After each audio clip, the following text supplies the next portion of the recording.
Good morning, Americans.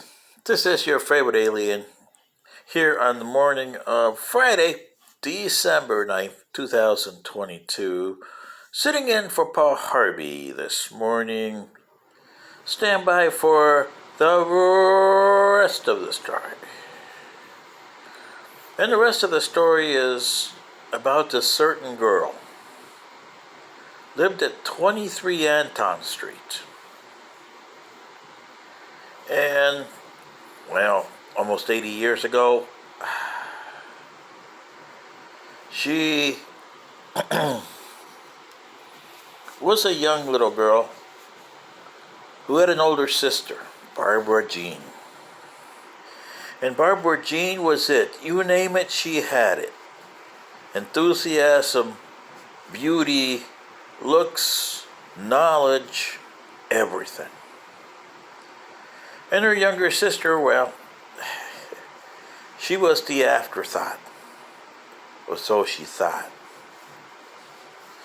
But her parents, you know how parents are. You always have a number one and then comes the others.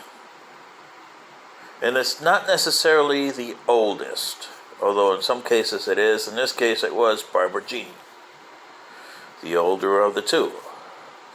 In my case it was the youngest, which doesn't surprise me. I wasn't raised by my mom, so, it doesn't surprise me. But anyway, unlike me, Barbara Jean never brought any resentment towards her sibling.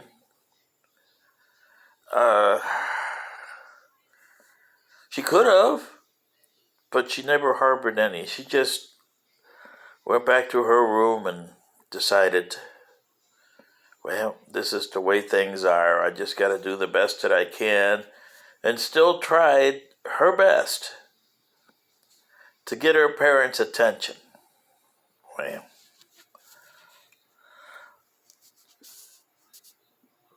and this is when she was a young girl, maybe 8, 9, around there. So fast, another 40 years, and you're sitting in the 60s and 70s. And her sister, Barbara Jean, she accomplished everything that was meant for her. She did everything. She became accomplished, educated, and very much noticed. She became a doctor, and she would go on to head a medical department in the University of Ohio. That was smart for her. But 40 years earlier, that one day, her parents and their friends were listening to their favorite radio song. Remember, in those days, radio was still it versus TV. TV was still coming into focus, but it wasn't as strong as radio, so people would listen to the radio. Because TV didn't go 24/7. It came on at 11 o'clock most of the time, and the shows didn't start till late at night, like 8 o'clock or so. There was no thing as programs that you watched in the afternoon. Soap operas maybe, but hey. Well, anyway, they were listening to their favorite song. And it was an old, you call it a country western if you want, but my cheating heart, And the younger daughter decided, well, I don't want to upstage this, but I want to know that they can notice me. So she got in the living room, walked in, and belted that song out for them. She got noticed. All through later on, she got noticed. Church noticed her. Everybody noticed her. And, like I said, 40 years later in the 70s, In 60s and 70s, especially the 60s, everybody noticed her.